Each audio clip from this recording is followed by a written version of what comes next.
I arrived at the wedding venue that Saturday afternoon wearing my oldest blue dress, the one with the frayed hem I had never bothered to fix. My hands trembled as I clutched a small gift wrapped in plain paper. Nobody there knew I owned 3 properties across Chicago. Nobody knew my business consulting firm had just closed a deal worth over $2 million, and nobody knew the inheritance my late husband left me had quietly grown into a small fortune over the past decade. That night at my son's wedding, pretending to be something I wasn't revealed more than I ever thought possible. I watched them all exchange glances when I arrived, their eyes scanning my worn shoes and simple purse. The pity in their smiles cut deeper than any knife. Today I am going to share something raw and personal, something that might help you understand your own family in ways you never expected. If stories like mine resonate with you, if you believe these truths need to reach others who feel invisible in their own families, please consider subscribing. Your support helps these voices travel to those who need them most. The wedding was held at an elegant hotel in downtown Chicago, all marble floors and crystal chandeliers. My son Marcus stood at the altar looking handsome in his tuxedo, his bride Sarah radiant beside him. But it was Sarah's family who dominated the room. Her father, a successful real estate developer, moved through the crowd like he owned not just buildings, but people. Her mother wore diamonds that caught the light with every gesture, each sparkle a small declaration of wealth and status. I had dressed down deliberately. I needed to see something, to test a theory that had been growing in my mind for months. Ever since Marcus announced his engagement, I had sensed a shift in how his future in-laws treated me. Their questions were always probing, always searching for signs of financial weakness. When I mentioned I lived alone in a modest apartment, their interest sharpened. When I said I did consulting work, they never asked what kind. They had already decided who I was. The ceremony was beautiful. I cried, of course, watching my baby boy pledge his life to another person. The late afternoon sun streamed through the tall windows, casting golden light across his face as he spoke his vows. I remembered holding him as a newborn, his tiny fingers wrapped around mine, and now those same hands were placing a ring on Sarah's finger. But my tears were complicated, mixed with a sadness I could not yet name. I sat in the 3rd row, not the front where mothers typically sit. That spot had been reserved for Margaret and her husband, their importance signaled by proximity and prominence. I had received my seat assignment in the mail, a small card with my name and row 3, seat 7, printed in elegant script. No one had called to explain. No one had apologized. The message was clear. I was family, but not important family. Around me, Sarah's relatives whispered and pointed at various expensive details. The flowers alone must have cost $20,000, imported orchids and roses arranged in towering displays. The string quartet playing Pachelbel's canon was world-class, their music filling the space with ethereal beauty. Everything was perfect, except for the growing hollow feeling in my chest. After the vows, as guests moved toward the reception hall, Sarah's mother Margaret approached me. Her smile was practiced, professional, the kind reserved for distant relatives and unwanted obligations. I could smell her perfume, something French and expensive that probably cost more than my monthly mortgage payment. "Patricia, dear, you look lovely," she said, though her eyes told a different story. "That dress is so comfortable, very practical." I thanked her, playing my part. I had learned long ago that people reveal themselves when they think you are beneath them. Margaret linked her arm through mine, steering me toward a quiet corner. "I wanted to chat with you about something important," she began, her voice dropping to a confidential whisper. We stood near a marble pillar, partially hidden from the flowing crowd. Her fingers, heavy with rings, gripped my elbow with surprising firmness. "Sarah and Marcus are starting their life together, and, well, we want to make sure they have everything they need." She paused, watching my face for reaction. I gave her nothing, just polite attention. "We've set up a trust fund for them, purchased a home in Lincoln Park, a beautiful brownstone. You should see it. And we're covering their honeymoon to Europe, 3 weeks in Italy and France, first-class flights, 5-star hotels, the works." Her voice carried a note of pride, each detail a small boast. "We just think it's best if, financial matters are handled by those who can actually contribute meaningfully." The words hung in the air between us. I felt my chest tighten, but I kept my expression neutral, almost grateful. Each word was a carefully placed knife, cutting with precision. She was telling me I was unnecessary, obsolete, a relic of Marcus's past that no longer served a purpose. "That's very generous of you," I said softly, my voice steady despite the rage building inside me. Margaret patted my hand, her touch condescending, the kind of pat you give a child or a pet. "We know you've done your best, dear. Raising Marcus alone couldn't have been easy. Such a struggle, I'm sure. But now he has us, a real support system. You can just relax and enjoy being a grandmother someday. No pressure on you anymore. No expectations. You've earned your rest." The implication was clear. My work was done. My usefulness expired. I was being put out to pasture, dismissed with false kindness and real cruelty. I wanted to scream. I wanted to tell her that the apartment I lived in was just one of my properties, that I owned the building it was in. I wanted to show her my bank statements, my investment portfolio, the business I had built from nothing after my husband died. But instead I nodded, thanked her again, and excused myself to the restroom. Standing in front of the mirror, I barely recognized the woman staring back. When had I become invisible? When had my worth been reduced to the clothes I wore and the car I drove? I thought about all those years after Marcus's father died, how I had worked 2 jobs while finishing my MBA, how I had sacrificed sleep and social life to give my son every opportunity. I had put him through private school, paid for his college education, and when he wanted to start his own marketing firm, I had quietly transferred $50,000 into his account without asking for repayment. But that was not the story Margaret and her family wanted to hear. They needed me to be poor, desperate, grateful for their inclusion. It made them feel powerful, necessary. My independence threatened their narrative. The reception was a blur of forced smiles and hollow conversations. Sarah's relatives barely acknowledged me, and when they did, their tone was patronizing. One aunt asked if I needed help finding my table, as if I might get lost in the ballroom. Another cousin offered to pack me a plate of food to take home, assuming I could not afford a proper meal. Each small humiliation built on the last, creating a weight that pressed against my chest until I could barely breathe. Marcus was too busy with wedding duties to notice. Or maybe he did notice and chose to ignore it. That thought hurt more than anything his in-laws could say. When had my son stopped seeing me? When had I become an embarrassment rather than the woman who gave him life and raised him alone? During dinner, I sat at a table far from the head where the families mingled. My table mates were distant relatives and colleagues of Sarah, people who did not know me and showed no interest in changing that. I picked at my salmon, my appetite gone. Across the room, I watched Margaret hold court, her laughter loud and performative. She caught my eye once and raised her glass in a mock toast, her smile sharp as broken glass. That night, as I drove home through the empty streets of Chicago, I thought about dignity and what it costs to maintain it. I thought about my husband, Tom, who died 15 years ago in a car accident, leaving me with a 7-year-old son and a pile of medical bills. I thought about how I had rebuilt everything from ash and determination. The life insurance money was not much, but I invested it wisely. I took freelance consulting jobs, worked my way up, and eventually started my own firm. The properties came later, careful purchases in neighborhoods I knew would appreciate. My net worth now exceeded 7 figures, but I lived modestly because wealth to me meant security, not status. But none of that mattered to Marcus's new family. They had decided I was poor, and in their world, poor meant worthless. I parked outside my building, a beautiful brownstone in Wicker Park that I had purchased and renovated 5 years ago. The other units I rented out provided steady income.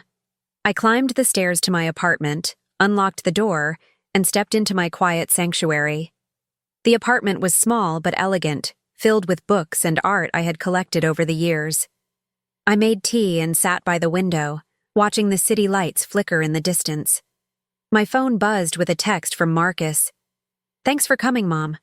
Sorry we didn't get to talk more. Things were crazy. Love you." I stared at the message for a long time. Love you. Did he? Or did he love the version of me that fit conveniently into his new life, the grateful mother who knew her place? Sleep did not come easily that night.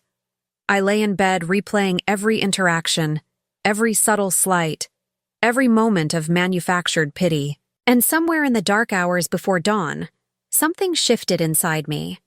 I realized I had been complicit in my own erasure. By staying quiet, by not correcting their assumptions, I had allowed them to diminish me. But why? To protect Marcus? To avoid conflict? Or because some small part of me believed I deserved their scorn? The next morning, I woke with a strange clarity. I made coffee and sat at my desk, opening my laptop. I pulled up my financial records, my property deeds, my business accounts. I looked at the numbers that represented years of sacrifice and smart decisions.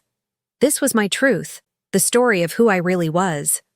But I did not call Marcus. Not yet. I needed to understand something first. I needed to know if this erasure was intentional or just collateral damage in his rush to belong to Sarah's world. So I waited, watching and listening. Over the next few weeks, I noticed patterns. Marcus called less frequently, and when he did, his questions were perfunctory. How was I? Was I managing okay? Did I need anything? Each question carried an assumption of scarcity, a belief that I was barely surviving. I started giving him less information, offering vague answers that neither confirmed nor denied his assumptions. Then came the family dinner at Sarah's parents' house in Evanston. Margaret called to invite me, her voice dripping with obligatory politeness. "We're having a little gathering, just family. We'd love for you to join us, Patricia. I know it's a bit of a drive for you. I can send a car if you need." I declined the car, saying I preferred to drive myself. The evening of the dinner, I dressed in my usual understated style, another simple dress and comfortable shoes. I drove to their mansion, a sprawling estate with manicured lawns and a circular driveway. A valet took my keys, barely hiding his smirk at my old Honda. A car I kept because it was reliable and I saw no reason to replace it. Inside, the house was a monument to excess. Marble everywhere, paintings that were probably originals, furniture that cost more than most people's annual salaries. Sarah greeted me at the door, her hug brief and distracted. "Mom, I'm so glad you could make it. Make yourself comfortable. We're in the living room." The living room held about 20 people, all impeccably dressed, all radiating confidence born of financial security. I found a seat near the edge, trying to be invisible. But Margaret had other plans. She approached me with 2 other women, both dripping in jewelry and judgment. "Patricia, I want you to meet my friends Linda and Cheryl. Ladies, this is Marcus's mother. She raised him all by herself after her husband passed. Such a struggle, I'm sure." Linda and Cheryl made sympathetic noises, their eyes scanning my outfit with thinly veiled pity. "You must be so proud of Marcus," Linda said. "He's done so well for himself, especially considering his background." The words hit like a slap, considering his background. As if coming from a single-parent household made his success surprising, as if I had somehow handicapped him rather than given him everything. I smiled, playing my role. "I am very proud of him." Cheryl leaned in, her perfume overwhelming. "Margaret tells us you do consulting work. That must be difficult at your age. Have you thought about retirement?" At my age, I was 58. Hardly ancient, still running my firm with energy and passion. But to them, I was old, tired, irrelevant. "I enjoy my work," I said simply. The conversation continued in this vein, each question designed to establish their superiority and my inadequacy. They asked about my apartment, my car, my hobbies, each answer feeding their narrative of my poverty. And I let them believe it, watching them grow more comfortable in their cruelty. Dinner was an elaborate affair, course after course served by hired staff in crisp white uniforms. The china was Limoges, the crystal Waterford, each piece worth more than some people earned in a month. I sat between two of Sarah's uncles who talked over me about real estate deals and stock portfolios, their voices loud with the confidence of men who had never known real struggle. The man to my left, Gerald, was red-faced and boisterous, his laughter too loud for the elegant space. He gestured wildly as he spoke, nearly knocking over his wine glass more than once. The man to my right, Thomas, was quieter but equally dismissive, his eyes constantly scanning the room for someone more interesting to talk to. "Just closed on a property in Gold Coast," Gerald announced to Thomas, completely ignoring my presence between them. $12 million. Can you believe it? The seller was desperate, practically gave it away. "Smart move," Thomas replied, leaning back so far he practically pushed me out of my chair. "I'm looking at some commercial properties downtown. The market is ripe for aggressive investors." They continued like this through the appetizer, the soup course, the salad. I might as well have been a piece of furniture, a decorative pillar holding up their conversation. At one point, one of them turned to me, as if suddenly remembering I existed. "So, Patricia, was it? What did you do before consulting?" Gerald asked, his tone suggesting he was making polite conversation rather than genuine inquiry. "I was a project manager at a tech firm," I said. He nodded absently, already bored, his eyes drifting back to Thomas before I finished my sentence. "That's nice. Steady paycheck, I bet. Nothing like the real money in entrepreneurship. But steady work has its place. Someone has to be in middle management, right?" I bit my tongue, thinking about the business I had built, the clients I had landed, the income that far exceeded his understanding of steady. I thought about the commercial property I owned just 3 blocks from here, currently leased to a law firm for $30,000 a month. But I said nothing, letting him bask in his ignorance. After dinner, as people mingled over coffee and dessert, I found myself alone in a hallway, looking at family photos on the wall. Sarah's childhood was documented in expensive frames, each image showing vacations, celebrations, a life of abundance. Sarah on a yacht in the Mediterranean, maybe 8 years old, squinting into the sun. Sarah at what looked like a Swiss ski resort, bundled in designer winter gear. Sarah's high school graduation with the Eiffel Tower in the background. I thought about Marcus's childhood photos, tucked away in albums in my apartment.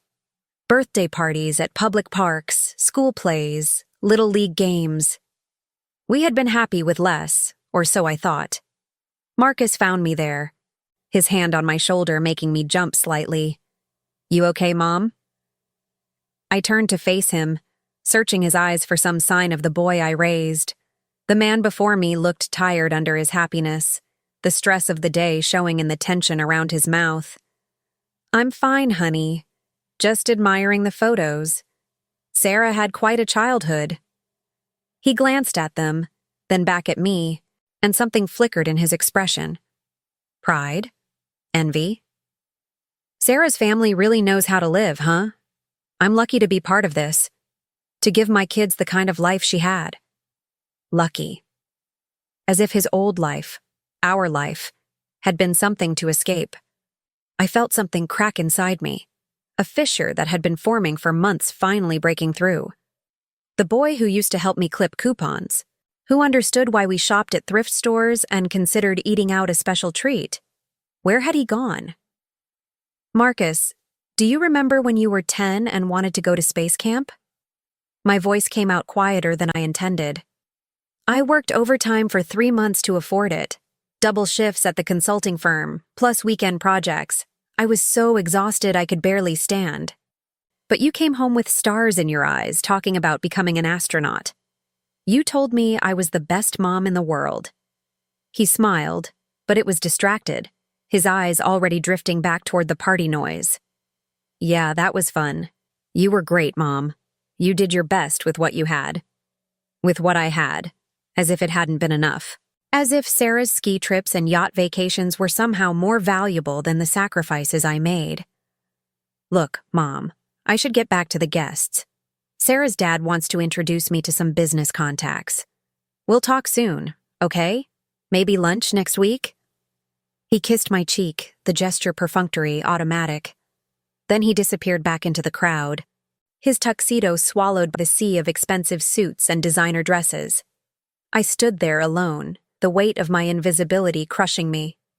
I had given him the stars, and now he could not even see me. I had given him everything, and somehow it had become nothing. I left early, claiming a headache. Nobody noticed my departure. I drove home through streets blurred by tears I refused to shed until I was safely inside my apartment. Then I sat on my couch and let it all pour out, years of sacrifice and love reduced to nothing in the eyes of people who measured worth in dollar signs they could see. But as I cried, something else grew inside me. Anger. Pure, clarifying anger. I had allowed this to happen. I had played their game, accepted their narrative, made myself small to avoid conflict. But why? What was I protecting? The next morning, I called my lawyer, a sharp woman named Diane who had helped me structure my business years ago. We met for coffee at a quiet cafe in the Loop, a place tucked between glass towers where the city's power brokers made deals over espresso. Diane arrived exactly on time, as always, wearing a charcoal suit and carrying a leather briefcase that had seen better days. She was successful but not flashy, practical like me. We had built businesses in parallel, trading advice and support over the years. She knew my story, knew what I was worth. I need advice, I told her before she even sat down. Not legal advice exactly, life advice. She ordered a double espresso and settled into the chair across from me, giving me her full attention. That was one thing I valued about Diane. She never multitasked during important conversations. Her phone stayed in her bag, her laptop closed. I explained the situation, the wedding, the dinner, the casual cruelty. I told her about Margaret's condescending pat, about sitting in the third row, about Marcus's distracted dismissal. Diane listened without interruption, her expression growing darker with each detail. I saw her jaw tighten when I mentioned the uncles talking over me, saw her knuckles whiten around her coffee cup when I described Margaret's words about financial contributions. When I finished, she set down her cup with a sharp click against the saucer. Patricia, why are you hiding who you are? I wanted to see how they would treat me if they thought I had nothing to offer. She leaned forward, her voice low and intense. And now you know. They're terrible people. Classist, cruel, small-minded, terrible people. So what are you going to do about it? I stared into my coffee, watching the foam dissolve into brown swirls.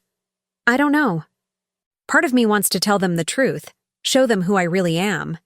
But another part wonders what that would prove. Would it change anything? Or would they just resent me for making them feel foolish? You're worried about their feelings? Diane's tone was sharp. After what they put you through? Patricia, listen to me. You built something extraordinary from nothing. You raised a son alone, earned your MBA while working 2 jobs, created a business that generates 7 figures annually. You own property in 3 of Chicago's most expensive neighborhoods, and you're worried about embarrassing people who treated you like garbage?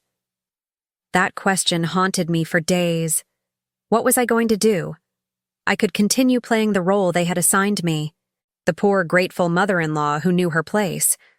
Or I could show them the truth. But to what end? Revenge? Vindication? Or something else? I thought about my late husband, Tom, how he always said that respect had to be demanded, not requested. He had been a proud man, maybe too proud, but he never let anyone diminish him. After he died, I had lost some of that fire, focused instead on survival and raising Marcus. Somewhere along the way, I had forgotten how to demand respect. 2 months after the wedding, Marcus called with news. Sarah was pregnant. I was going to be a grandmother. The joy I should have felt was muted by dread. I knew what was coming. Margaret would take over, orchestrating the pregnancy, the birth, the child rearing. I would be relegated to the sidelines, the poor grandmother who sent modest gifts and visited when convenient. But then I received an email that changed everything. It was from Marcus's business account, accidentally copied to my personal email. The message was to Sarah, discussing their finances. And there, in clinical detail, was the truth I had been avoiding. They were struggling. Marcus's marketing firm was hemorrhaging money, clients leaving, debts mounting. They had burned through Sarah's trust fund with poor investments and expensive tastes. The house in Lincoln Park was mortgaged to the hilt. They were, in fact, nearly broke. And they were planning to ask me for money. The email outlined their strategy. They would approach me carefully, appealing to my emotions as a grandmother-to-be. They assumed I had some savings, maybe enough to help them through this rough patch. They never imagined I could offer real financial support because they had decided I was poor. I read the email 3 times, my hands shaking. The betrayal was complete. My own son was conspiring with his wife to manipulate me, to extract whatever meager resources he assumed I possessed. The irony was almost funny. Almost. I sat with this knowledge for a week, turning it over in my mind. I could ignore it, pretend I never saw the email. I could wait for them to approach me and refuse, or I could do something else entirely. I chose the third option. I scheduled a meeting with my financial advisor and my lawyer. Together, we restructured my assets, created trusts, and established clear boundaries around my wealth. My advisor, a brilliant woman named Jennifer who managed portfolios for several high-net-worth clients, laid out my options with clinical precision. "You have multiple paths forward," she said, spreading financial documents across the conference table. "You can liquidate some properties. You can leverage your business equity, or you can create a structured loan with family-favorable terms. What's your goal here? Pure investment or relationship repair?" "Both," I said, "if possible." Then I made some calls, reaching out to contacts in the marketing industry.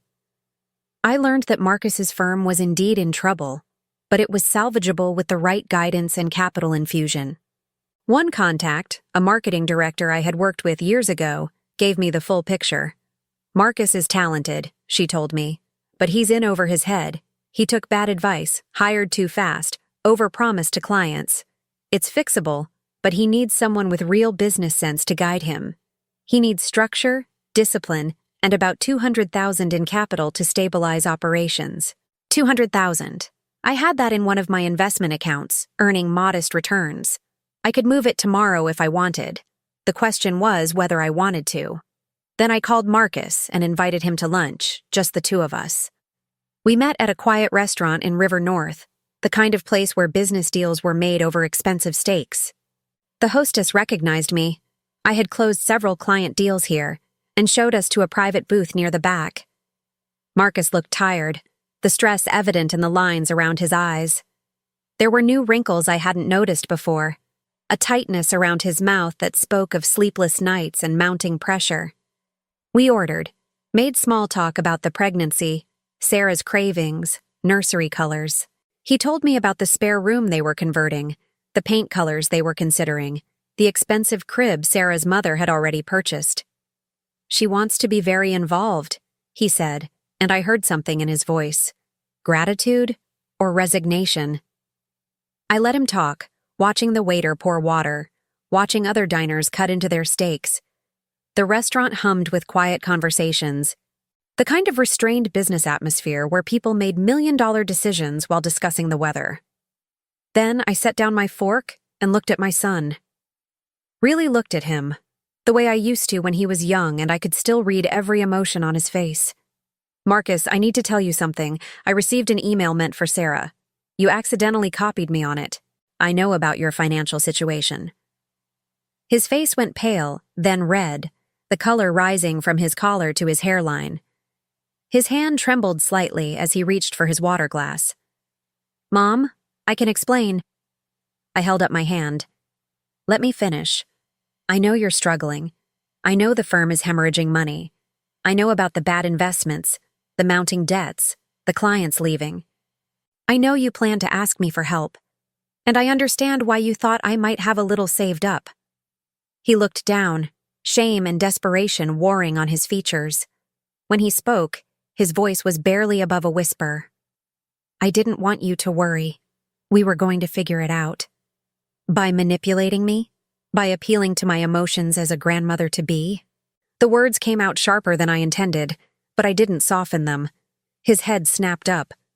It wasn't like that. We thought. But here's what you don't know, I continued, my voice steady now, calm. I'm not poor, Marcus. I never was. I pulled out my phone and showed him my portfolio summary. His eyes widened as he scrolled through the numbers, the properties, the business accounts, the investments.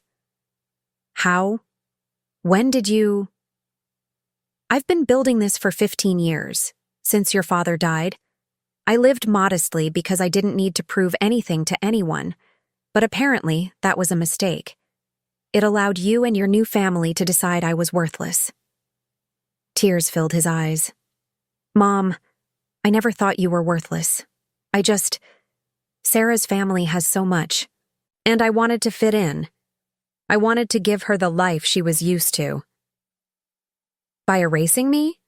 By letting them treat me like a charity case? I'm sorry. I'm so sorry. I should have stood up for you. I should have told them who you really are. I let him cry. This man who was still my little boy underneath the expensive suits and borrowed confidence. When he composed himself, I spoke again. I'm going to help you, Marcus. Not because you deserve it, but because you're my son and I love you.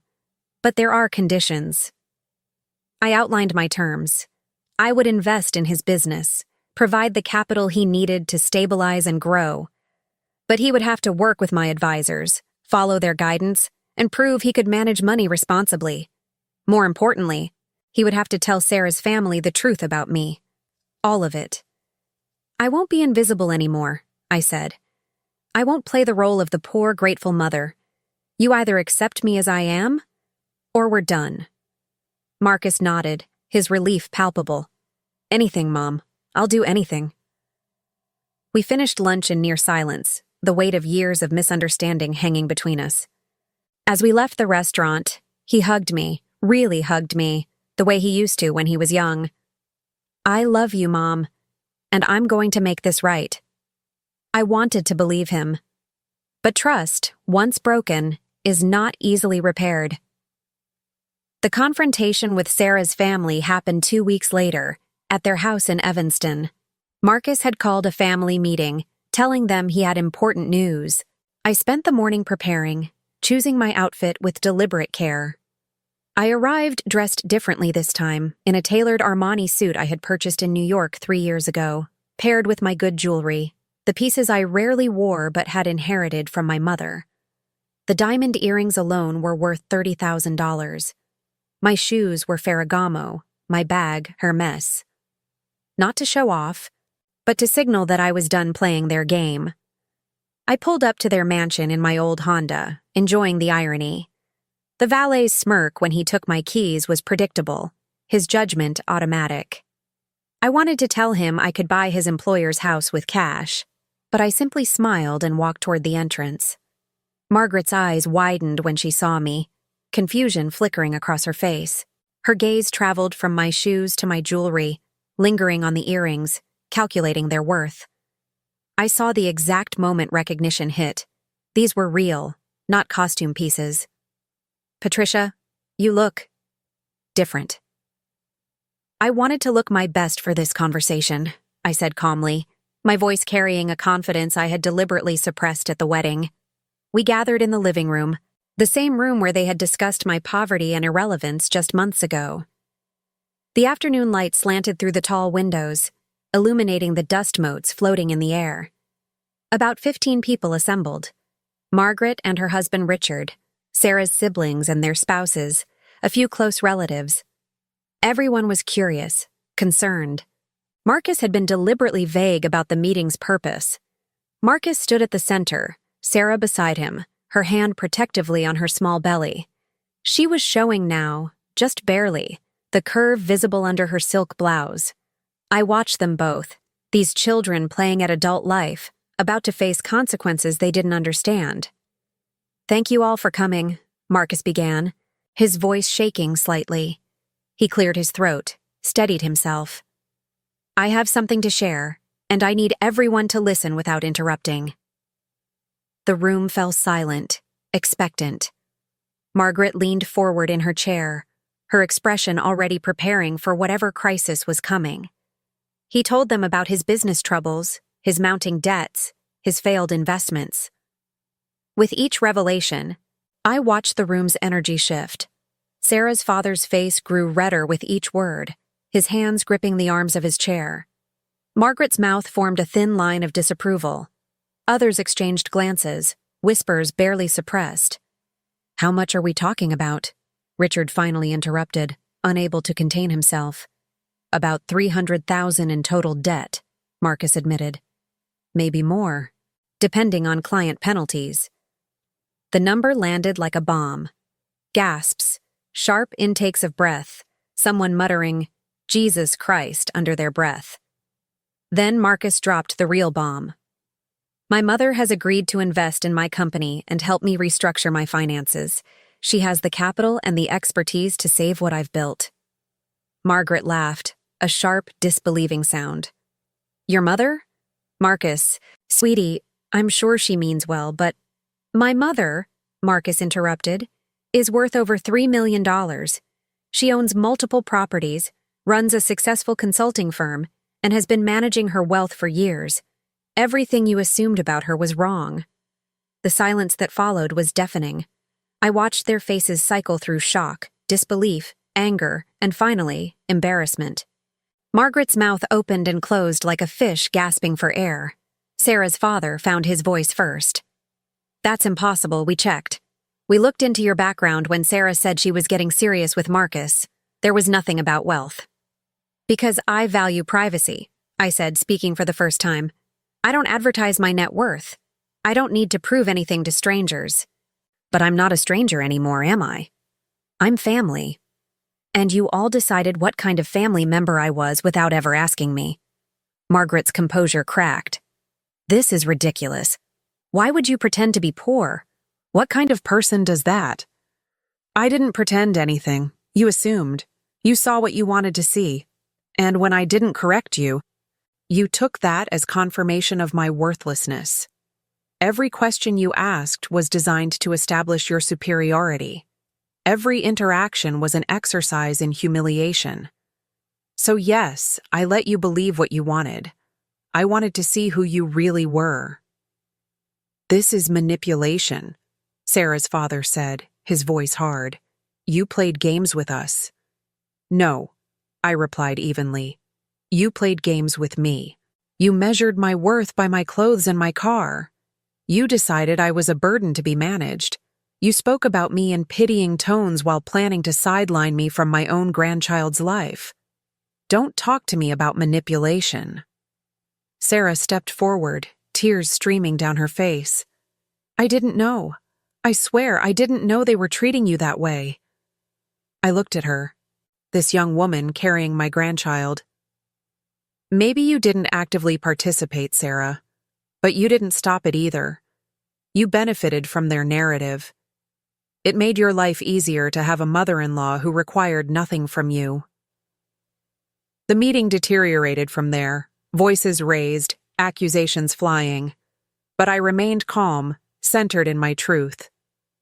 Finally, I stood and prepared to leave. "I'm going to help Marcus because he's my son and I love him, but I'm done being invisible. I'm done being the family secret you're ashamed of. Either you accept me as I am or you don't see me at all. That includes my grandchild." Margaret moved to block my path, her face twisted with anger and something else. Fear, maybe. Loss of control. "You can't do this. You can't just waltz in and take over. This is our family too." "Then act like it," I said quietly. "Treat me like family. With respect, with honesty. It's really that simple."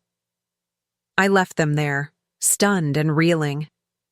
Marcus called me that night, his voice thick with emotion.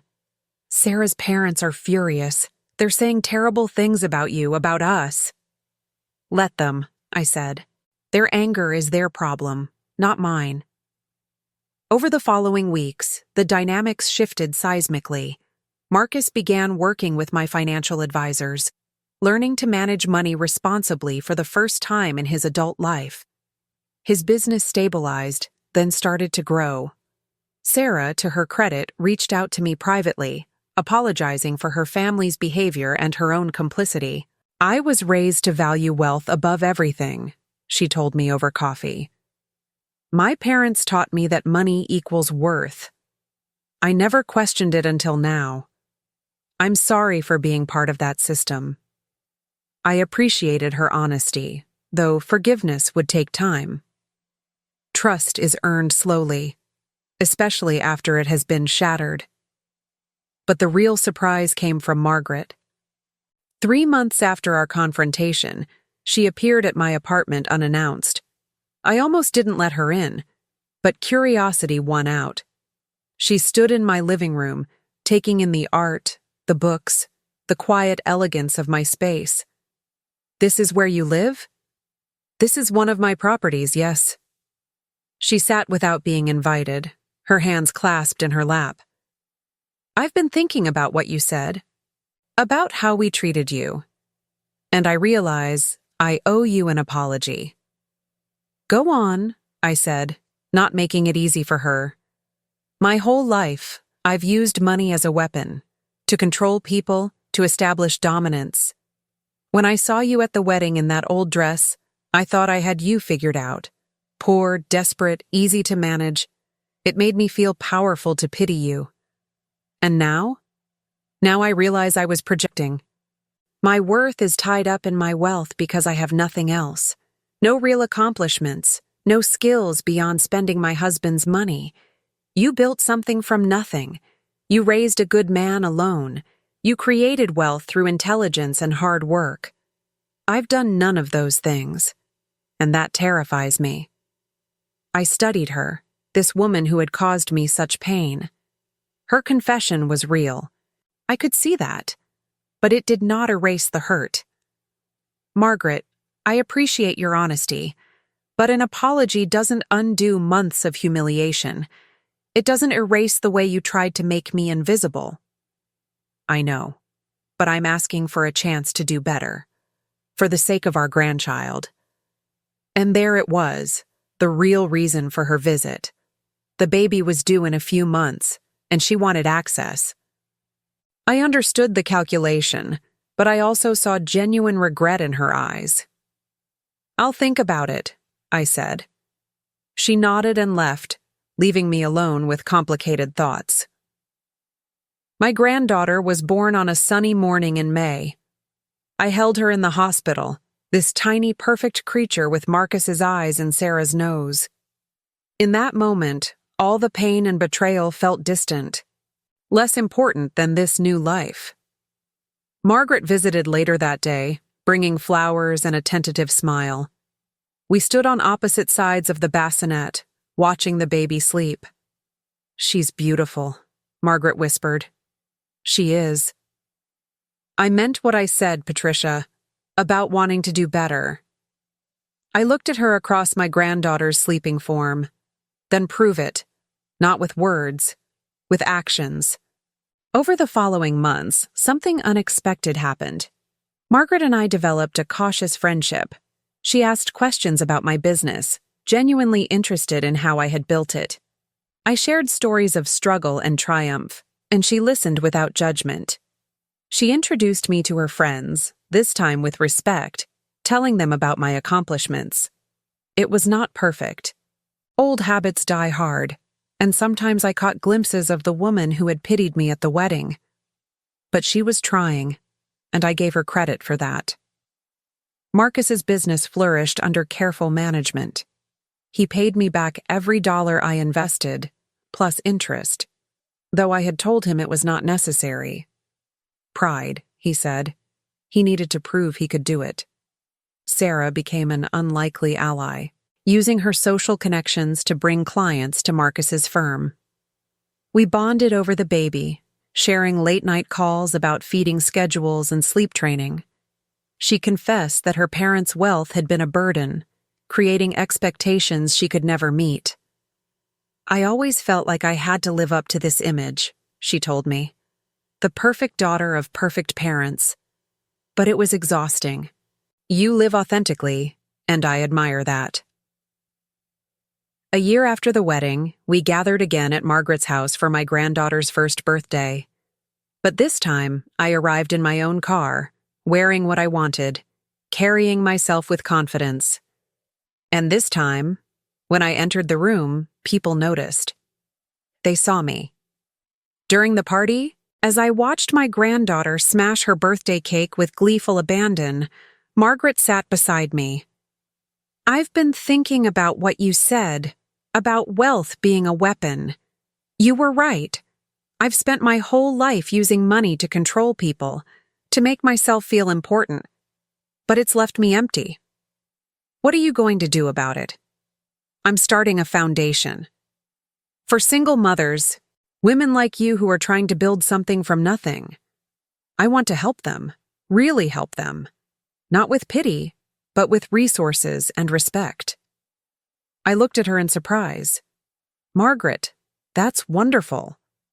I want you to be on the board. Help me make it meaningful. You understand what these women need in a way I never could." And so began another unexpected chapter. I worked with Margaret to create a foundation that provided microloans, business training, and mentorship to single mothers starting businesses. We called it the Second Chances Fund, and it became Margaret's redemption project. Working together, we formed an unlikely team. Her connections and capital combined with my practical knowledge and empathy created something powerful. Within 2 years, we had helped over 100 women start businesses, and our success rate was remarkable. Marcus's firm continued to grow, eventually becoming one of the top marketing agencies in Chicago. He credited me publicly, telling clients and colleagues that his mother had saved his business and taught him the real meaning of wealth. But the greatest gift came from my granddaughter. As she grew, I made sure she knew my story.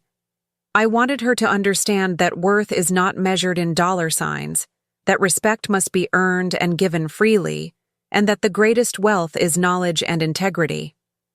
On her 5th birthday, she asked me, "Grandma, are you rich?" I knelt to her level, looking into those curious eyes.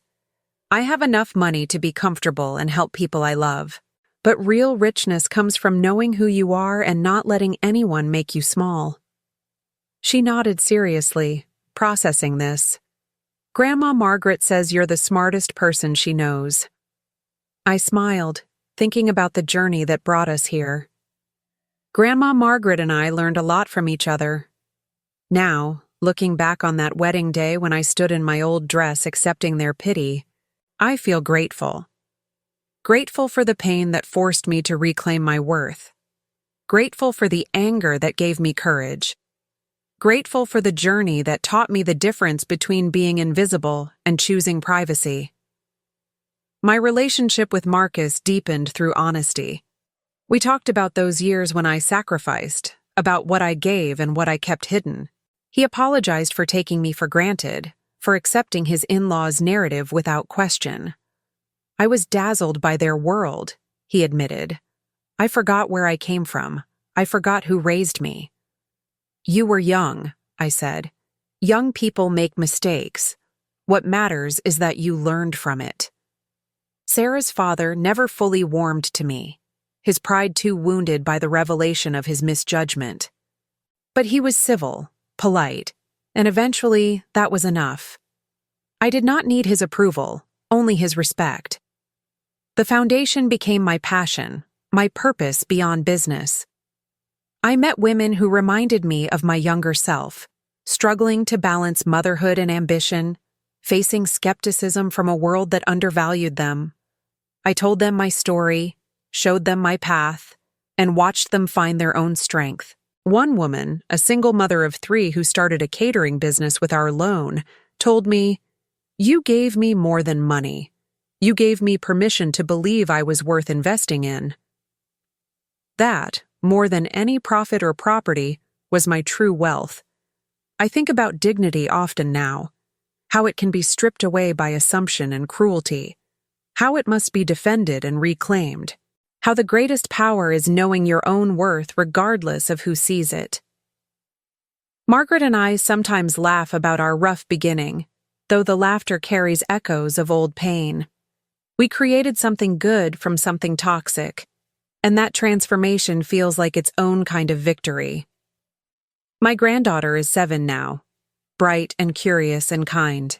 She splits her time between her parents' house and my apartment, and I make sure she knows both her grandmothers, learning from our different strengths. From me, she learns independence and resilience. From Margaret, she learns generosity and the responsibility that comes with privilege. Together, we are teaching her that family is complicated, that people can hurt you and still love you, that forgiveness does not mean forgetting, and that the strongest relationships are built on truth, even uncomfortable truth. Last month, I sold my consulting firm for a substantial profit. I am 63 now, ready for a new chapter. I am thinking about writing, maybe teaching, using my experiences to help others navigate the complex landscape of family, money, and self-worth. Marcus asked me what I will do with all my time. I told him I plan to travel, to see the world beyond Chicago, to explore places I only dreamed about during those years of sacrifice and building. "You deserve it, Mom," he said, hugging me. "You deserve everything." But I already have everything that matters. I have my self-respect, my integrity, my hard-won wisdom. I have a son who finally sees me, a daughter-in-law who respects me, a granddaughter who adores me, and even a former adversary who became a friend. The wedding that started this journey feels like it happened to a different person. That woman in the old blue dress, accepting pity with quiet dignity, was brave in her own way. But this woman, the one I am now, is free. I learned that invisibility is sometimes a choice, a test we set for others to see if they will seek us out or dismiss us. I learned that money is only power if you let it be, that true wealth is autonomy and choice. I learned that family can wound us deeply precisely because we love them so much, and that healing requires brutal honesty from everyone involved. Most importantly, I learned that we teach people how to treat us. By accepting less than I deserved, I had enabled their disrespect. By demanding more, I forced them to see me differently. The shift was not just in them, but in me, in my willingness to be visible, to take up space, to refuse diminishment. Now when I attend family gatherings, I arrive as myself, fully, completely, unapologetically myself. Some people still struggle with it, uncomfortable with a woman who defies their expectations. But that is their work, not mine. My granddaughter asked me recently why I did not tell everyone at the wedding that I had money. I thought about how to answer, wanting to be honest without burdening her with adult cynicism. "Sometimes," I told her, "we need to see how people treat us when they think we have nothing to offer. It shows us who they really are, and it shows us who we really are too." She nodded, wise beyond her years. "And what did you learn, Grandma?" "I learned that I am strong enough to stand alone if I have to, and that made it possible for me to stand with others when I chose to. That is the lesson I want to share, the truth that emerged from that painful wedding day. You never really know someone until you see how they treat you when they think you have nothing to offer.